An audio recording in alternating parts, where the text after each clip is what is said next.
റഫയിലെ Israel നടപടി ഉടൻ അവസാനിപ്പിക്കണമെന്ന് അന്താരാഷ്ട്ര നീതിന്യായ കോടതി. ഗസയിലെ വംശഹത്യക്കെതിരെ ദക്ഷിണാഫ്രിക്ക നൽകിയ ഹർജിയിലാണ് നടപടി. ഗസയിലേക്ക് സഹായം എത്തിക്കാൻ റഫ അതിർത്തി തുറക്കണമെന്നും അന്താരാഷ്ട്ര നീതിന്യായ കോടതി ഉത്തരവിട്ടു. ബന്ദികളെ ഹമാസ് നിരുപാധികം വിട്ടയക്കണം. ഗാസയിലെ പാലസ്തീനികളുടെ അവസ്ഥ ദയനീയമാണെന്നും കോടതി വ്യക്തമാക്കി. ഇസ്രയേലിൻ്റെ ആക്രമണം ഗാസയെ മുഴുവനായും നശിപ്പിച്ചേക്കുമെന്ന് നിരീക്ഷിക്കുന്ന കോടതി, ഇസ്രയേലിനെതിരായ ആരോപണങ്ങൾ അന്വേഷിക്കാൻ ഐക്യരാഷ്ട്രസഭയുടെ ഏജൻസികൾക്ക് ഗാസയിലേക്ക് പ്രവേശനം അനുവദിക്കണമെന്നും പറയുന്നുണ്ട്. ഈ വിധിയിൽ ഇസ്രയേൽ എടുത്ത നടപടി 1 മാസത്തിനകം അറിയിക്കണമെന്നും ഉത്തരവിൽ പറയുന്നു.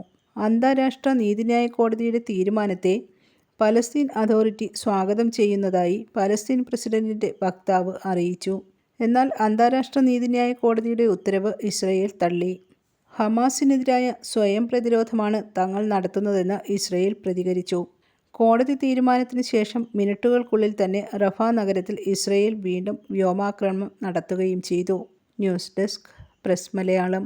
ഈ അക്ഷയ തൃതീയയിൽ ആഭരണങ്ങൾ രാജകുമാരിയിൽ നിന്നും. സർവൈശ്വര്യങ്ങളുടെയും ദിനമായ അക്ഷയ തൃതീയ ദിവസം നിങ്ങളുടെ ആഗ്രഹങ്ങൾക്ക് ചേരുന്ന സ്വർണ്ണാഭരണങ്ങൾ രാജകുമാരി ഗോൾഡ് ആൻഡ് ഡയമണ്ട്സിൽ നിന്ന് സ്വന്തമാക്കാം. അക്ഷയ തൃതീയ ബുക്കിംഗ് നിങ്ങളുടെ രാജകുമാരിയിൽ ആരംഭിച്ചിരിക്കുന്നു. ഏറ്റവും കുറഞ്ഞ തുക അടച്ച് നിങ്ങൾക്ക് സ്വർണ്ണം ബുക്ക് ചെയ്യാം. പാരമ്പര്യ ഡിസൈനർ ആഭരണങ്ങളുടെ വിപുലമായ ശേഖരം ഞങ്ങൾ ഒരുക്കിയിരിക്കുന്നു. ഐശ്വര്യപൂർണമായ ഈ അക്ഷയ തൃതീയ രാജകുമാരിയോടൊപ്പം